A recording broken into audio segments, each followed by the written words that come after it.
नमस्कार दोस्तों, study corner 24 channel में आपका स्वागत है। आज हम सीटेट बाल विकास यानी सीडीपी की एक बेहतरीन क्लास लेके आए हैं। आज की क्लास में हम चर्चा करेंगे कोहल वर्ग का नैतिक विकास का सिद्धांत। कोहल वर्ग के नैतिक विकास सिद्धांत के बारे में चर्चा करेंगे। क्लास शुरू करने से पहले आपने हमारे चैनल को सब्सक्राइब नहीं किया हो तो सब्सक्राइब कर लीजिए और बेल आइकन दबा लीजिए, जिससे आने वाली नोटिफिकेशन आपको मिलती रहे। तो आइए आज की क्लास शुरू करते हैं। कोहल वर्ग अमेरिकी मनोवैज्ञानिक थे। कहाँ के मनोवैज्ञानिक थे? अमेरिका के मनोवैज्ञानिक थे।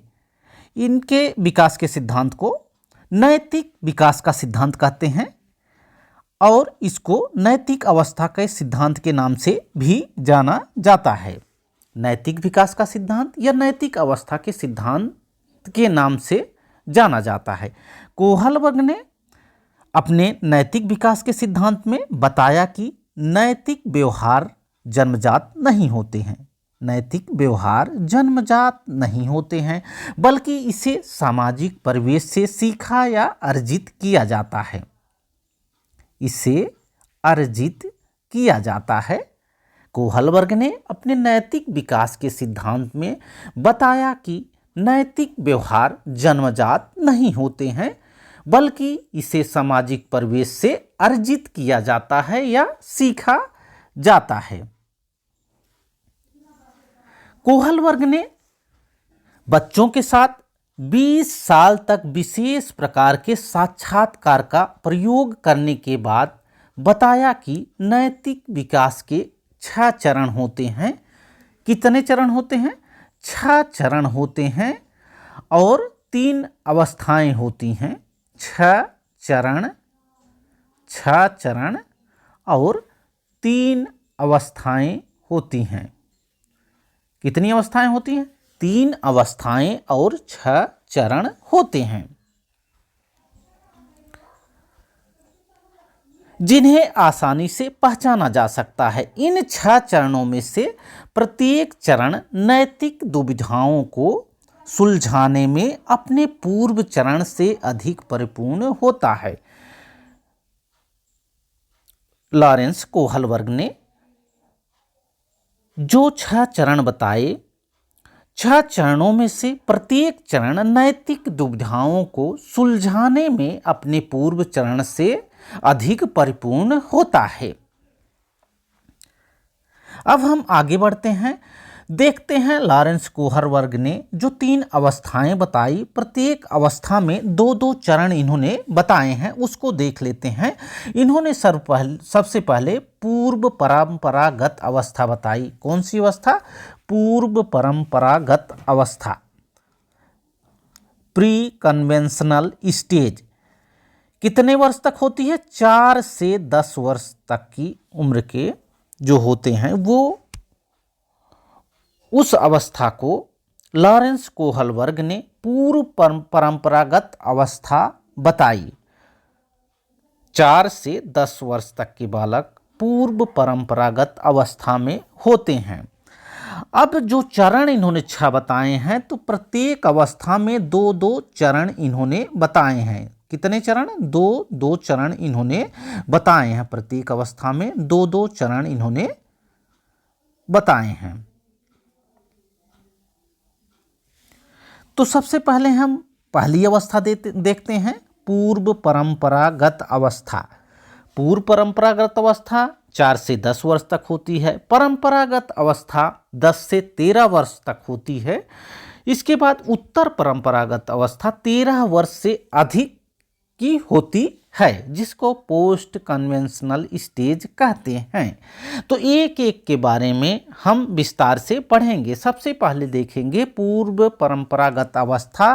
पूर्व परंपरागत अवस्था के अंतर्गत 2 चरण जो होते हैं उसको भी देखेंगे। पूर्व परंपरागत अवस्था में जो लॉरेंस कोहल वर्ग ने बताया, इसमें 2 चरण होते हैं। वो हैं आज्ञा एवं दंड की अवस्था। आज्ञा एवं दंड की अवस्था, अहंकार की अवस्था। पूर्व परंपरागत अवस्था में 2 चरण हैं। पहला आज्ञा एवं दंड की अवस्था, दूसरा अहंकार की अवस्था, stage of ego and stage of order and punishment, आज्ञा एवं दंड की अवस्था। तो देखते हैं सबसे पहले आज्ञा एवं दंड की अवस्था। हाँ, एक बात और आपको ध्यान रखना है, जो इन्होंने 6 चरण बताए हुए हैं ये एग्जाम्स में पूछे जाते हैं, इसको आपको ध्यान रखना है। तो जो पहली अवस्था, जो 3 अवस्थाएं, कितनी 3 अवस्थाओं को इन्होंने बताया है और 6 चरण के बताए हैं। प्रत्येक अवस्था में 2-2 चरण हैं। तो सबसे पहले हम देखते हैं पूर्ण परागत अवस्था में आज्ञा एवं दंड की अवस्था, जो पहला चरण है इनका, और दूसरा है अहंकार की अवस्था। कोहल वर्ग के अनुसार बच्चे का चिंतन दंड से प्रभावित होता है। किससे प्रभावित होता है? दंड से प्रभावित होता है। परिवार के सभी सदस्य बच्चे को कुछ कार्य करने का आदेश देते रहते हैं। इन आदेशों का पालन न करने पर बच्चे दंडित किए जाते हैं। जैसा कि आप बचपन में आपके साथ भी हो चुका होगा, जो 4 से 10 साल की उम्र रही होगी तब आपने भी अनुभव किया होगा। अर्थात बच्चा आज्ञाओं का पालन इसलिए करता है कि उसे दंडित ना किया जाए। आज्ञाओं का पालन इसलिए करता है कि उसे दंडित ना किया जाए। यही जो है कोहल वर्ग ने जो बताया हुआ है, ये आज्ञा एवं दंड की अवस्था है। आज्ञा एवं दंड की अवस्था है। अब हम आगे बढ़ते हैं और देखते हैं अहंकार की अवस्था। जैसे जैसे बच्चे की आयु बढ़ती जाती है वह परिपक्व होता है। यह उसका उद्देश्य झूठ बोलने से पूरा होता है। यदि उसका उद्देश्य झूठ बोलने से पूरा होता है तो वह झूठ बोलता है। अगर भूख लगी हो तो वह खाना चुरा कर खा लेता है। जैसा बचपन में आपने भी चीनी इत्यादि रखी होगी तो चीनी को चुरा के खाया होगा। तो किसी परिवार में मम्मी या पापा किसी ने पूछा होगा कि कुछ खाए हैं क्या, तो आपने बताया होगा कि नहीं, हमने कुछ नहीं खाया है। तो ये क्रियाएं जो है अहंकार की अवस्था होती हैं कि नहीं, मैंने कुछ नहीं खाया है, जबकि आपने चीनी खाई हुई है। यही अहंकार की अवस्था है। अगर भूख लगी हो तो वह खाना चुरा कर खा लेता है। तो ये क्रियाएं अहंकार की अवस्था में आएंगी। आगे बढ़ते हैं, देखते हैं दूसरी अवस्था जो कोहल वर्ग ने बताई 10 से 13 वर्ष तक, वो है परंपरागत अवस्था। परंपरागत अवस्था, इसमें भी 2 चरण हैं। कौन कौन से? प्रशंसा और सामाजिक व्यवस्था के प्रति सम्मान। तो सबसे पहले हम देखते हैं प्रशंसा की अवस्था। प्रशंसा की अवस्था, इस अवस्था में बच्चा जो भी करता है वह दूसरे लोगों के द्वारा उसकी प्रशंसा के लिए करता है। प्रशंसा की अवस्था में बच्चा जो भी कार्य करता है वह दूसरे लोगों के द्वारा उसकी प्रशंसा के लिए करता है। दूसरी ओर समाज के सदस्य बच्चे की विशेष अपेक्षाएं करने लगते हैं। दूसरी ओर समाज के सदस्य बच्चे से विशेष अपेक्षाएं करने लगते हैं तो समाज उन्हें स्वीकृति देने लगता है। समाज से उन्हें स्वीकृति मिलने लगती है। इस अवस्था में बच्चे उन्हीं व्यवहारों को उचित व नैतिक मानते हैं। उचित व नैतिक मानते हैं। नैतिक मानते हैं जिनके लिए वे परिवार, स्कूल, पड़ोस, मित्र मंडली से प्रशंसा प्राप्त करते हैं। किससे किससे? परिवार, स्कूल, पड़ोस के जो मित्र होते हैं से प्रशंसा प्राप्त करते हैं।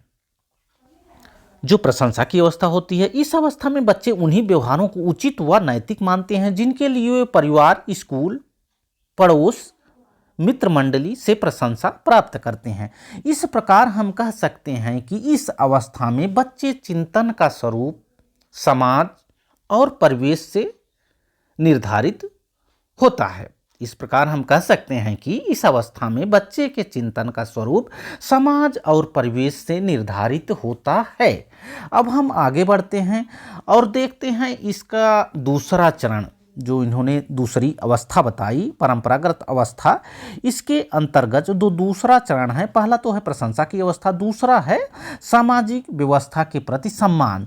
तो दूसरी अवस्था हम देखते हैं सामाजिक व्यवस्था के प्रति सम्मान, stage of respect for social system. नैतिक विकास की यह उप अवस्था बहुत महत्वपूर्ण होती है। कोहल वर्ग के अनुसार समाज के ज़्यादातर सदस्य नैतिक विकास की इस अवस्था तक पहुंच जाते हैं। किस अवस्था तक? सामाजिक व्यवस्था के प्रति सम्मान की जो अवस्था है, कोहल वर्ग के अनुसार समाज के ज़्यादातर सदस्य नैतिक विकास की इस अवस्था तक पहुंच जाते हैं। नैतिक विकास की यह उप अवस्था बहुत महत्वपूर्ण मानी जाती है। अब हम आगे बढ़ते हैं, देखते हैं कोहल वर्ग ने जो तीसरी अवस्था बताई है, उत्तर परंपरागत अवस्था।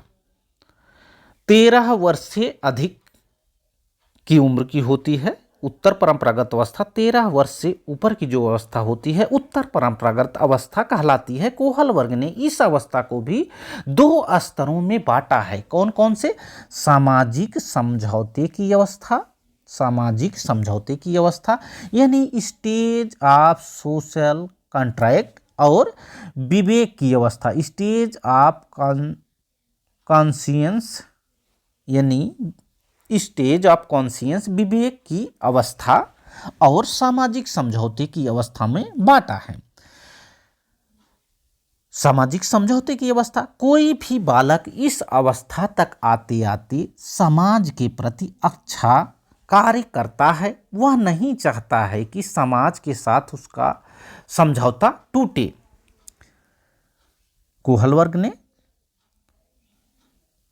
जो सामाजिक समझौते की अवस्था बताई, उस अवस्था में इन्होंने बताया कि कोई भी बालक इस अवस्था के तक आते आते समाज के प्रति अच्छा कार्य करता है। वह नहीं चाहता है कि समाज के साथ उसका समझौता टूटे, समझौता टूटे। अब आगे बढ़ते हैं, देखते हैं विवेक की अवस्था, जो कि अंतिम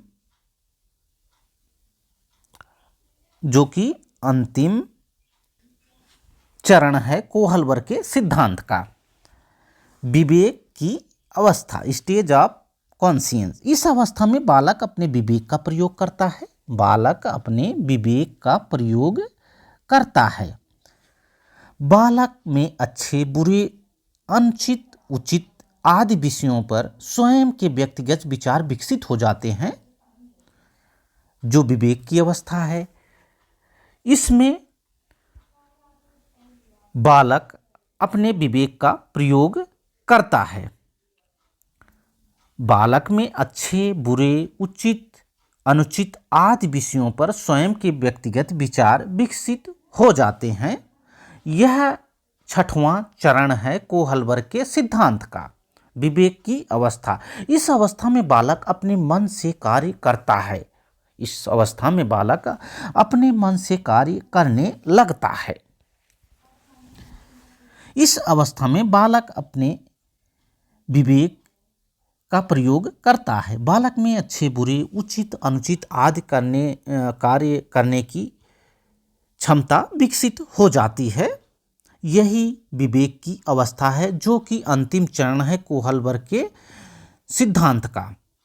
तो आशा है जो बातें हमने आज आपको बताई आपको समझ में आई होंगी। वीडियो अच्छा लगा हो तो वीडियो को लाइक करें, शेयर करें तथा हमारे चैनल स्टडी कॉर्नर 24 को सब्सक्राइब करें। Thanks for watching this video. Thank you.